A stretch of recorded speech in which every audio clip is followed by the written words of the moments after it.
Please join me in welcoming the Honorable Jerry Patterson. Sir, thank you very much. Thank you. Good to see you. Thank you. All right. Before we begin, I thought I would point out we have water in case you get thirsty. You can drink it, and it will not be an international incident. So, sufficient release along yes, the Rio Grande. Go okay, right there. Good. Thanks for the introduction. Are there any questions? You want to just go right to the... They'll be worse on you than I will, I promise. Let's talk about guns. It seems like an obvious topic to talk about given the fact that you are the elected official who may be most closely associated with gun legislation and with advocacy on behalf of the Second Amendment. And we are at a moment in this country when we seem to be talking about this quite a lot. You heard the President's State of the Union, I'm sure, on Tuesday night. Discussion of the many things he would like to see pass Congress: assault weapons ban, high-capacity magazine ban, universal background checks, all those things. Do you find anything in the proposals that the President is talking about that you, as a strong advocate for the Second Amendment, can get behind? I think the increasing the background checks to some extent with exceptions for anybody who has a concealed handgun license, which is already in the law, exceptions for family and friends, and for a way of permanently preserving, or with a way of permanently preserving the identification linkage to a particular firearm serial number, that's working out. But see, the problem with this is we could look at that, but the problem is that's not what the gun grabber side wants. They want registration. By gun grabber, you mean the people advocating for some gun control? They use the terms, reasonable, sensible, and that's not what they're after. This is all incrementalism. So while there's things I could support, we would have to get something in return, like universal reciprocity of concealed handgun license holders across all 50 states. Mm-hmm. We now know that those doomsday predictions of blood in the streets, wild, wild west, shootouts at every four-way stop when we passed the concealed handgun law did not occur. Yep. That's evidence, is clear. Right. So all those jurisdictions like Chicago or Illinois or New York or California that still preclude a shall issue concealed handgun license program, if they would pony up and say, we're going to do that, then I would be willing to talk about some But stuff. in the absence of some kind of reciprocity in those states, your position would be no change to the laws that exist right now? No change. What I'm saying is we have a background check, a NICS system today. Right. I don't have a problem expanding the NICS system as long as you have exceptions for family, for friends, for concealed handgun license holders, and you can forever protect the anonymity of the purchaser of that firearm. Right. But that will not occur because that's not acceptable to the Obama administration or our Attorney General. Right. Yeah, as recently as just a few years ago, Wayne LaPierre of the NRA, video has surfaced of this, was himself an advocate for significantly expanded, I don't know if we can go all the way to say universal, but significantly expanded background checks. He has pulled back, and the NRA has pulled back from their position. One of the good things about the discussion now is we're not talking about the gun show loophole, because the gun show loophole is merely a pejorative term for the individual transfer so-called loophole. Yeah. And that's what gun owners fear, is that if every transfer is a background check transfer, that could lead to a registration, and you can't have confiscation without registration. From the standpoint of motive, do you believe, as some do, that, and there are some strong advocates of the Second Amendment, defenders of the right to bear arms, say that what is really going on here is the government wants to come into our houses and take our guns? Do you believe that that position has any credibility? Yeah, I think that position has credibility, but not today. Everybody's talking about, nobody's going to, hear this, Obama will say, nobody's going to take your guns. Well, they really mean that. They're sincere, but we're not talking about today. We're talking about the slippery slope. We're talking about several generations down the road as this incrementalism goes forward, and you cannot take guns unless those guns are registered. So that is the big fear of those of us in the Second Amendment crowd. Why not discuss a ban on high-capacity magazines? There are people who will say, I'm a hunter, I'm a gun owner, I believe in the right to bear arms, but no one in a normal, everyday setting needs a high-capacity magazine, and they've contributed in some way to some of the things we've seen. I would tell you that I don't think the high-capacity magazines have contributed to the carnage in a measurable amount. You don't. If you're familiar with changing magazines, whether you've got a 10-round magazine, 20-round magazine, 30-round magazine, you can commit as much carnage with a 10-round magazine. And again, if you look at the data, firearms fatalities, and this is something that has to be said, we don't have a gun problem, we have a nut job problem. When I passed the concealed handgun law in 1993, till the last year that data is available, which is 2010, the National Institute for Justice firearms fatalities have declined from 7 per 100,000 to 3 per 100,000 in that almost 2-decade period.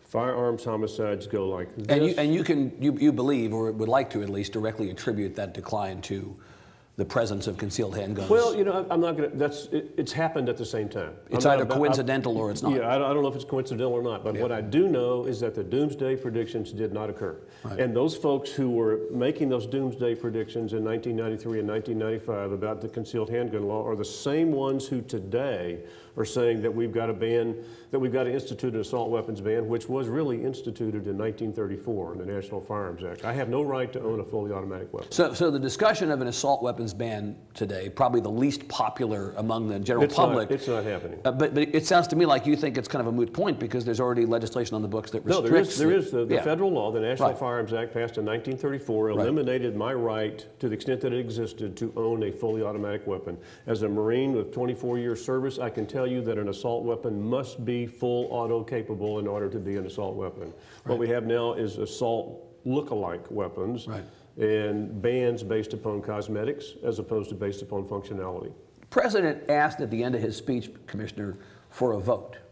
He didn't ask that the stuff pass. He just said the people of Newtown, the people of Aurora, the people of these other communities that have been ravaged by violence want to vote, up or down. And you know, it could, some of these things could pass, some not. Why not at least vote on the legislation? I think that shows the President's position is weakening. I think that he believed he had a very strong position. Do you think he's retreating? Yeah, I think so. And I think it's smart on his part. There may be some things that could be agreed to, with exceptions. Again, I talk about that so-called universal background check. Well, in fact, there's a Senate bill, apparently Senator Coburn from Oklahoma on the Republican side, Senator Schumer on the Democratic side. According to the National Journal, there's a bipartisan bill that by the end of the week, in fact, could get to some place on universal background checks. And again, we have a nut job problem, not a gun problem. We need to start trying to figure out how we can identify the nut jobs. And I would submit to you, people say the Second Amendment has outlived its usefulness. It was appropriate in 1775 or when we had Indians on the frontier, and it's not appropriate today. But I would submit to you that the First Amendment kills as many as the Second, or is as dangerous to... Explain. Well, because every time we have one of these miscreant, mentally deranged shooters, it is 24/7, 365 broadcast media coverage, and then you'll see several that follow. So in other words, the right of your industry, not you specifically, but the broadcast industry, to continually put that shooter's picture on TV. And somewhere in America, there's a guy, a young 19-year-old guy who's got a little bit missing upstairs, is watching that, and then he thinks, I can be somebody. Do you think the media is responsible for giving oxygen to these guys and creating copycats? I think liberty has a price. The liberty of free speech, the First Amendment protection on the media's right to report, the Second Amendment protection on the right of citizens to own firearms, all of that has a price. The Fifth Amendment guarantee against self-incrimination has a price. Liberty has a price. So if I were the parent of one of the Newtown victims or the husband of one of the Aurora victims, and I were sitting across from you, and I said to you, Commissioner, we all want to protect the right to bear arms. We want to protect the Second Amendment, but what's happened to my family is happening across the country all too often. You feel like there's an argument to make to rebut that emotion, which the President was obviously appealing to. It was a base appeal to emotion. Yeah. It was kind of you begrudge him that? There are some people who say he's using the Newtown families as a prop. I think that's not too far from accurate. You do think he's I think that's too, and you know, you cannot... You know, we've had hearings when I was in the Senate and we were passing the concealed handgun law, and, you know, a mother of a child who was shot in gang violence is lamenting that fact and testifying against the concealed handgun law, and you don't even respond. You just say, I'm sorry for your loss. Let her have her grief. Let her have her grief. Yeah. But, you know, the factual basis, again, firearms homicides have declined about 55% Right. since 1993.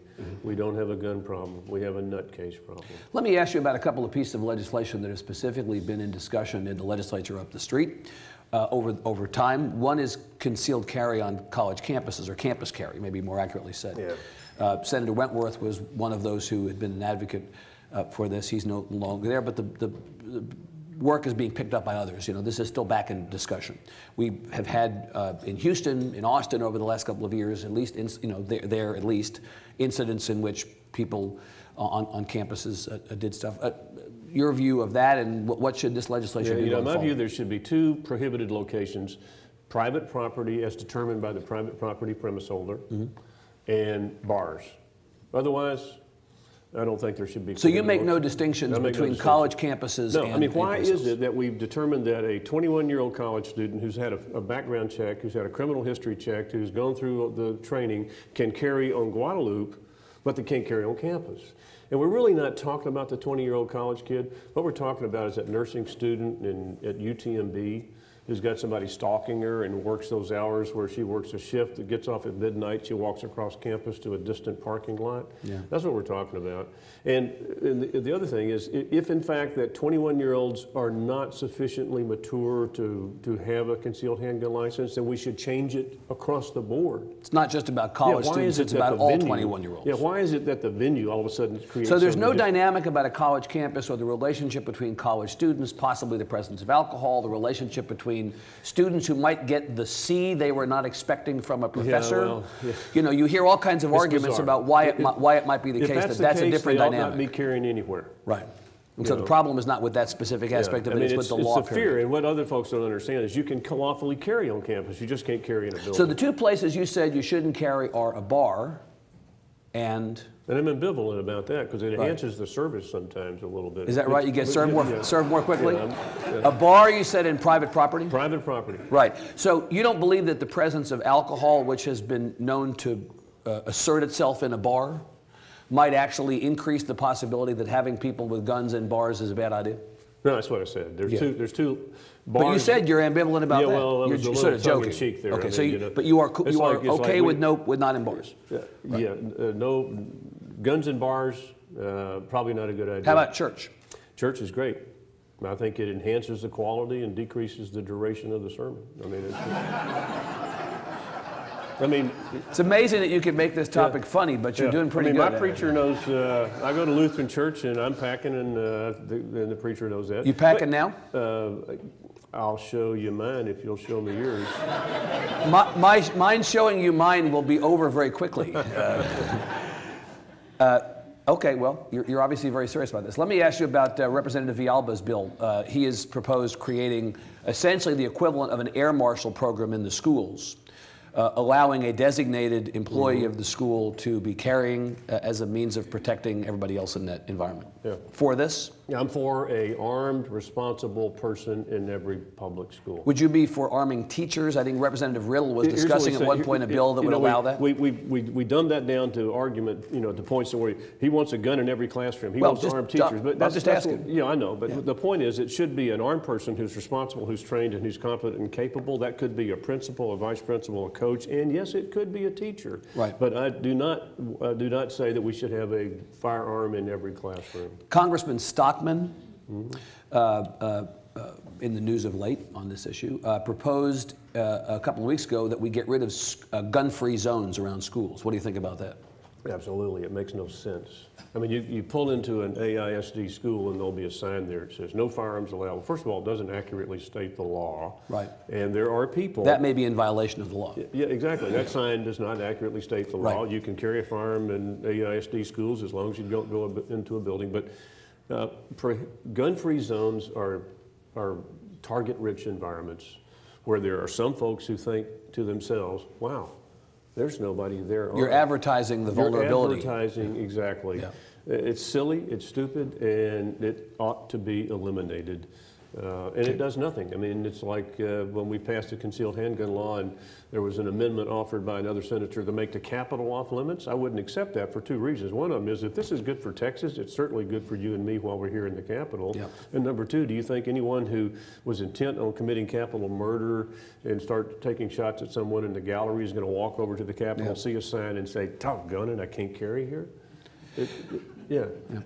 Commissioner, if we have, as you say, and then we're going to move on to immigration, if we have, as you say, a nut job problem and not a gun problem, is the state adequately funding mental health services? You know, I do not think so, but I'm not sure. The mission as far as the firearms issue is to identify the nut jobs. And whose job is it to take care of the nut jobs? If not the states to provide adequate resources on that? There needs to be, I would focus the money right now on identifying who they are and then trying to figure out whether we have a way of funding their care. Right. The idea that Representative Toth, who I guess is from the Woodlands area, defeated Representative Eisler in the primary last year. He was talking about a bill, and he may not be the only one talking about this, that would essentially make it illegal, I'm going to get this wrong I think a little bit, make it illegal for federal law enforcement officials to enforce federal gun laws in Texas. The idea would be that our desire to push back against that would supersede or override the attempts of federal folks to come in and uphold any gun laws. How do you feel about that? Well, was this bill caveat that enforcing unconstitutional gun laws, or was it any gun law? I don't know. Yeah. I think it's already prohibited to try to enforce unconstitutional gun laws. I think, for example, if there was a statute passed on the federal level or an administrative order, executive order by the president saying that all semi-automatic weapons with detachable magazines shall be turned in, that would be unconstitutional, and I don't believe we need a state statute to say that federal agents, cannot do that. I mean, there's a Constitution that trumps everything. Got it.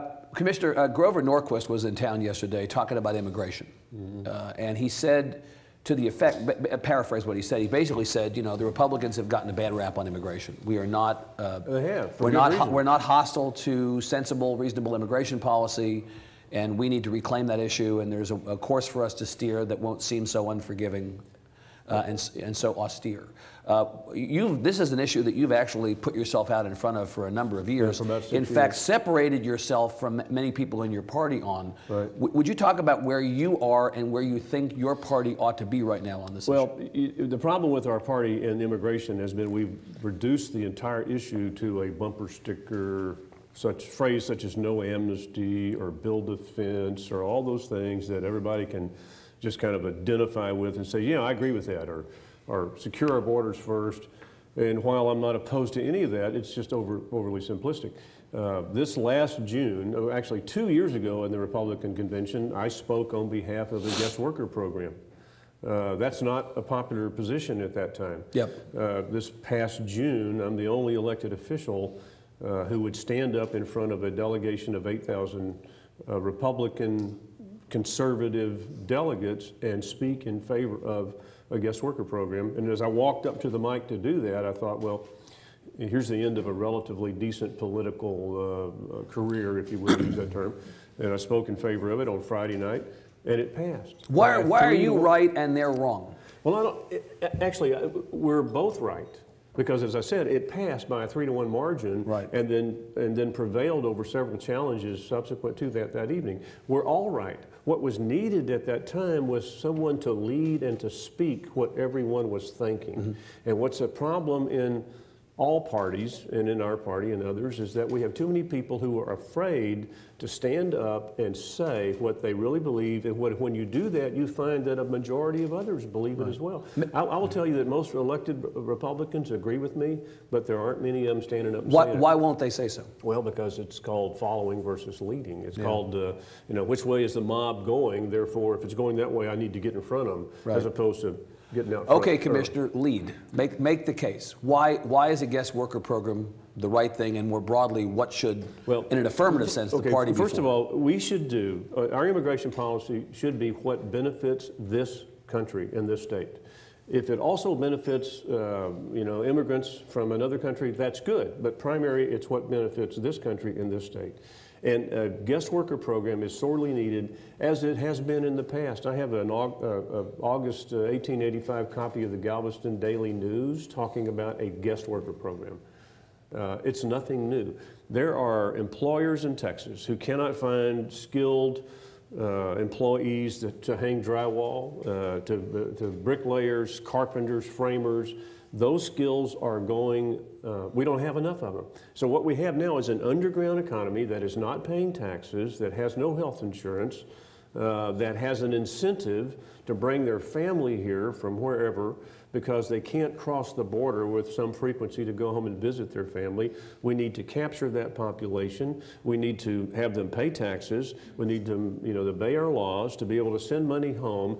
And then if we capture that population out of the 1.8 million or so undocumented, illegal, whatever you want to call them here in this country, we capture that population, those folks who want to work hard, pay taxes and obey our laws, then we can take our law enforcement resources and focus on the criminals.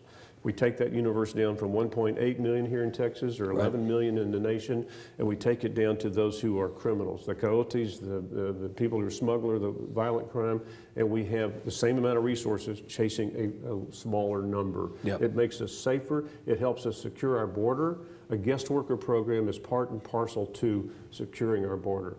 And we have a long history in Texas of illegal immigration. Why is there opposition to it?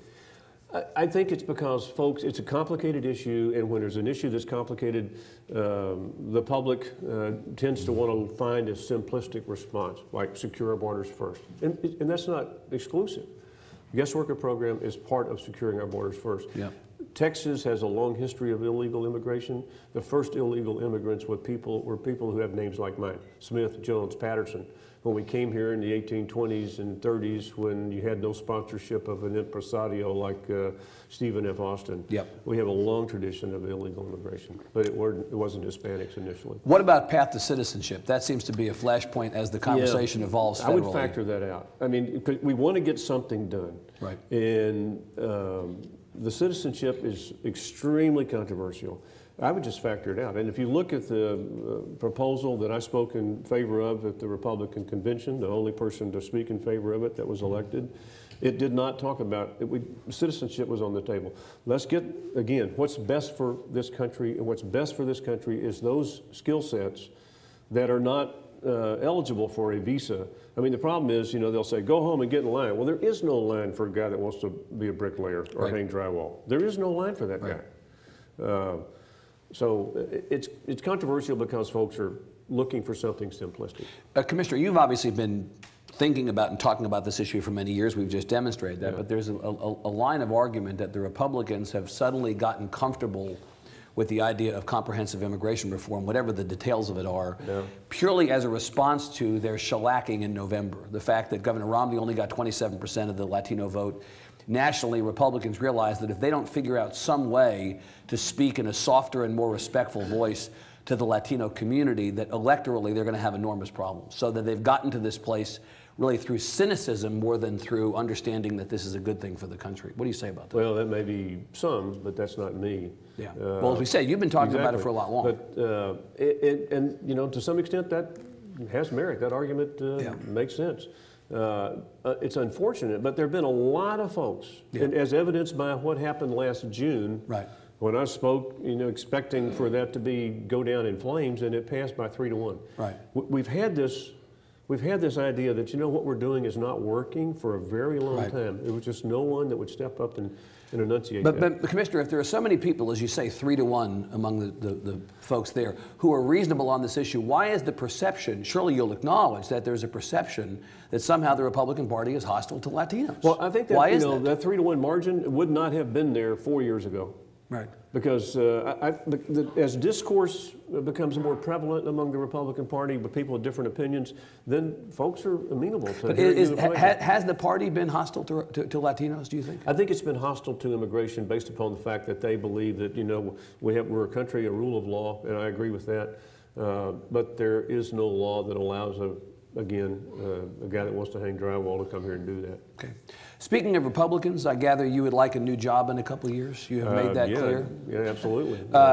Governor Dewhurst has said he's 101% sure he's running for re-election. We're going to have an auction here. He says you say that you are 102% sure that you're running against him. Yeah, 103. Who'll give me 103? If you're looking for 104. If General Abbott is reluctant to step out against Governor Perry, why are you and Commissioner Staples, who has said that he's 202% certain he's running, it is becoming like an auction, why are you and Commissioner Staples not at all afraid, apparently, of Governor Dewhurst? It has nothing to do with really fear or presence or absence of fear. It was unexpected. That, but you acknowledge, Commissioner, that announcing against an incumbent is itself something. That's not nothing that you're announcing against an incumbent. What I'm saying. It's not either motivated, it doesn't come about because of the presence or absence of fear. It's that, you know, when I made this announcement, which was long before David failed to win his runoff with Ted Cruz, we didn't expect him to be there. But however, when he went down that night, I also emailed, I didn't tweet, I'm working on the tweet thing. Well, you texted a bunch of us the moment that race was called. That's what it was. You texted and said, "I'm in." Yeah, I'm in. Yeah, and that's because it doesn't change the dynamic. And there's a certain liability in a high-profile executive office, whether it's governor or lieutenant governor or president, when you've been there for a very long time. That, notwithstanding anything it's not because you've failed to do or done something, but you lose the ability to lead, to inspire, to motivate, and to sell. Sell is really important in politics today. We need to be able to sell not only to your colleagues in the Senate, but to the public, certain things in Texas that need to be done. Governor Dewhurst been there too long? It's not necessarily Governor Dewhurst. Anyone who has been that high profile in that position for 12 years loses a certain ability to sell. Right. You say that it's not Governor Dewhurst so much as anybody, but the reality is you're not running against anybody. You're running against Governor Dewhurst. I want to know what Governor Dewhurst... Well, maybe I am running against anybody. Maybe but I want to know specifically, Commissioner, what has Governor Dewhurst done or not done in the last 10 years that makes you think you should be in the job and he shouldn't? Here's what I will tell you. If someone were to ask me, which I suspect you may ask here sooner or later, why you, not so-and-so, I'll tell you because I'm not afraid to do and or say what needs to be done or said on any issue, notwithstanding what the Republican Party, the Democrat Party, the Tea Party, the blogs, the editorial boards, say or have to think about it. I think there is a little too much concern. After you've been beat like David was beaten last summer, you get a little gun shy, and you feel like, well, now I've got to shore up my base with the conservative part of our party, which I don't think he really needs to do. Or I've got to shore up my base over here. I got to be better perceived over here. I don't care about any of that.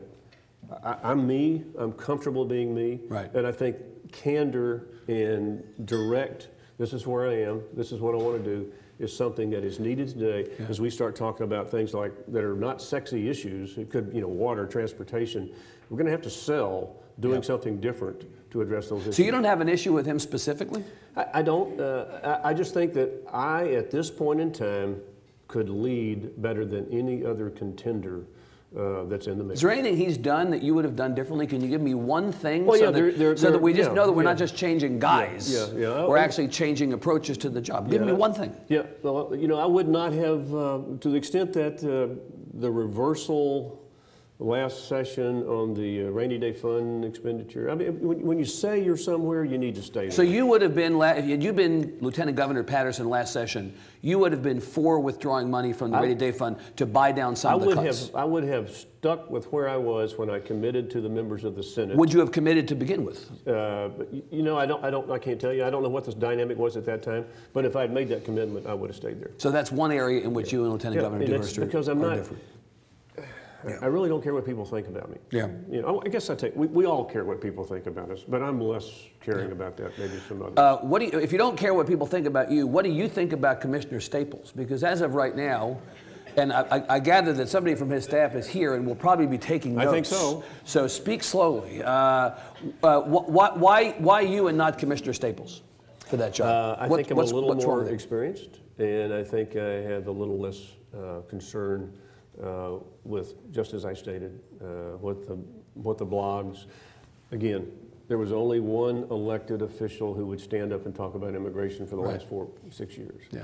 I'm that guy. I don't think anyone else that's in the hunt is as unconcerned or lacks concern on what the poll, how it plays out as me. You get into a contested primary with some of these guys, you can't be this nice, can you?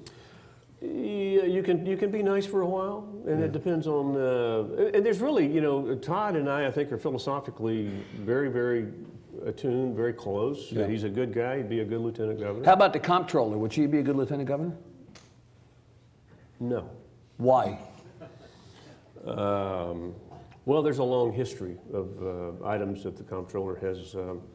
Whether it's trying to legislate suites in public schools as ag commissioner, whether it's the data breach, whether it's the Formula One, and it's really not Formula One, the METF debacle. Major Events Trust Fund. Yeah, Major Events Trust Fund. Making commitments for $250 million he had no statutory authority to make. Clearly had no statutory authority to make, and then trying to retroactively clean it up, make it comply with the statute. Yeah, no, that would not be a good choice. As I look at the cash on hand numbers, Commissioner, Comptroller Combs has more than $7 million in the bank. Dan Branch, who's occasionally mentioned as a candidate for lieutenant governor, he may be looking at the AG's race instead, has $2.5 million in the bank, a lot of money for a House member. Commissioner Staples has $2 million in the bank. You have $1 million. You have the least amount of money of the four potential, and let alone what Governor Dewhurst has available to himself. How can you raise enough money to be competitive in that environment? Well, that's one concern raised. You have to raise the right amount of money. If I raise the money to execute the plan, I can't be beat or beaten. And I do not want to be in the position I've been in the past. When David Dewhurst and I ran in the primary in '98 for Land Commissioner, I was outspent 10-1. David got 51.2%. You know. It didn't correlate money to votes. Yeah, exactly. And it doesn't have to correlate. I need to do a dramatically better job. I do not need to have $7 million or 10 or 12 or 15. How much is enough? I think I need a communication budget of about $3 million. So, okay, about $3 million. You think that would be enough? Yeah. Great. The other thing that you hear occasionally, Commissioner, is that some of the positions you've taken may be out of sync with what the Republican Party needs to be in the modern era. And what I've heard specifically from some Republicans, and we like Jerry Patterson, but God, that Confederate license plate thing, that is the wrong message that we want to be conveying at a time when the Republican Party is being perceived as the party of white men and the party of yesterday as opposed to tomorrow. The last thing that we need is Jerry Patterson, who supported Confederate license plates, out there as the face of the party. What do you say about that? I say they're wrong. It's about history, and what they don't tell you, at the same time, I had 2 plates being sponsored. One for the Sons of Confederate Veterans, which is an organization that I'm a member of, historical heritage organization, and at the same time I was sponsoring a plate for the Buffalo Soldiers, which is the 10th and 11th U.S. Cavalry, you know, that iconic military organization from the West here in Texas in the 1870s and 1880s. It's about history, and it's about those who have honorably served. Yeah. And I don't run from that, you know. But you know, the Buffalo Soldiers, sir, are not controversial. The Sons of Confederate Veterans are, and so. Why is that, though? I mean, what did the Buffalo Soldiers do? Why are they not controversial? Why are they not controversial? What did they do? They engaged in a war against the American Plains Indians, which we now know maybe wasn't all that politically correct. Right. So if in the course of this race, African-American Republicans were to come to you and say, look, the party has reached out, they want to expand, you know, the membership in the party, big tent and all that, but I just can't get comfortable with the idea that we're celebrating the Confederacy, your response will be to tell them they're wrong, this is about history. Exactly. I would say this is about history. And just as I honor your ancestors' service in the 10th U.S. Cavalry on the West in Texas, I honor my ancestors' service. Right. And I will continue to do so. It's those men who have raised their right hand, taken an oath to defend and uphold, whether it was the Confederate, whatever, I honor that. Now, you know, I think that's something to be commemorated. Okay. And I'm proud of it. And it's what makes Texas unique. It's like Juneteenth, which makes Texas unique. Mm-hmm. You know, it's and I carried the legislation to make Juneteenth. These things can all coexist together. Exactly. Right. Okay. There's no reason we start parsing people based upon their history and heritage. Before we open it up for questions, Perry or Abbott? For what? Governor. For what? Perry or Abbott? No, I have no intel. I have no intimate conversations. I'm not asking you for intel or intimate conversations. I'm asking you which one do you like? I'm prefacing my response. Is in my opinion, Governor Perry is not running for governor, and General Abbott is. Yeah. I don't have any inside information. I don't think Governor Perry, if he's planning on running for president again, needs to be governor. But if it were to be Abbott versus Perry in a primary, you have a point of view about that? Yeah, point of view. And what's your point of view? I'm not going to tell you. You're not going to tell me. Candor up to a point. Okay. Commissioner Patterson, thanks very much for being here. Appreciate it. Good to be here. Okay. Jerry Patterson, thank you. Thank you.